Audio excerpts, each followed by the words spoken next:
Isang game changer ito ang nasabi ni Coach Tim Cone kay Seiji Perez noong sinimula ni Perez ang mainit niyang laro kontra sa team ng Macau Black Bears. Matagal na nga na isang game changer si Seiji Perez para sa team ng Gilas. Yung bagong pasok sa loob ng basketball court pero hindi na kailangan na magpainit pa para makapagbigay ng magandang laro, lalong-lalo na sa opensa, at matagal na ngang ginagawa ito ni Seiji Perez para sa Gilas team. Siya ang isa sa X-factor ng Gilas. Pwede nating pagkatiwalaan sa mga crucial na ball possession. Sa atin ang bola at kailangan natin ng puntos. Papuntang Jeddah na nga ang Gilas para sa FIBA Asia Cup at maganda ang composure ng ating team. Isang palaban na Gilas ang ating mapapanood sa FIBA Asia Cup. Pilay ng konti ang lineup, walang kay Soto, pero yung chance na manalo ay nasa Gilas team pa rin. Hindi naman titigil ang kampo ni QMB. Ilalaban ang eligibility ni QMB para maging local player ng Gilas dahil meron talagang lakas si Milora Brown na makakatulong sa Gilas Bigs rotation. Nasabi nga ni Coach Tim Cone na gusto niyang magkaroon ng QMB sa Gilas at welcome ito kapag nabigyan sana ng reconsideration ng FIBA si Milora Brown para siya nga ay gawing local ng ating national basketball team. Yun nga lang, napapansin natin na nadidihado talaga ang Pilipinas pagdating sa mga players na may dugong Pinoy na gustong maglaro para sa ating bayan. Pinapahirapan masyado sa eligibility ng FIBA. Sumasang-ayon tayo sa karamihan ng mga Pinoy basketball fans. Mukhang takot nga ang mga kalaban sa lakas ng Pilipinas kapag full power ang lineup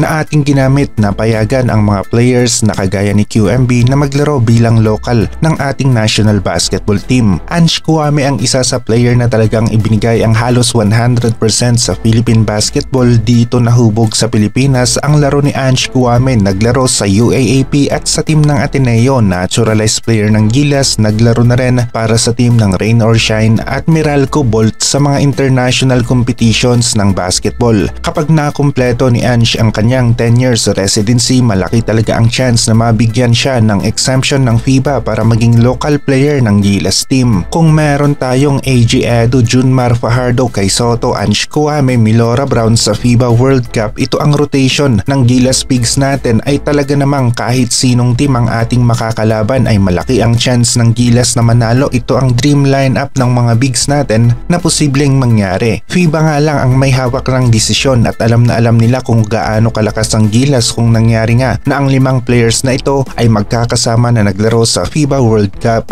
Wala lang tayong gaanong malakas na connection sa FIBA. Yun ang isa sa ating problema. Kaya naman pagdating sa ganitong sitwasyon, talagang pinapahirapan o nahihirapan ang ating mga players o ang SBP na makuha ang local eligibility ng mga players na kagaya ni Milora Brown. Merong duhong Pinoy, merong passport, wala nga lang stamp ang kanyang passport, pero kung ang pagkakaroon ng passport ang usapan bago lumagpas sa edad na 16, pasok dyan si QMB, tapos yun nga ay may dugong Pinoy, pero pinapahirapan pa rin talaga ng FIBA para maging local player ng Gilas Pilipinas. Isang competitive team na Gilas ang ating mapapanood sa FIBA Asia Cup at nakikita natin na makakalusot sila sa next round pagkatapos ng group stage nila kontra sa mga teams ng New Zealand, Chinese Taipei at Iraq. Nagbabalik na ulit si Ren Sabando sa team ng anyang Jungkwanjang Red Boosters at matagal na hinintay ito ng mga Pinoy basketball fans. Na-miss nila yung galawang Abando, athletic na player, may hustle laban sa malalaking players sa pagkuha ng rebound. Maganda ang depensa at 3&D ang nagagawa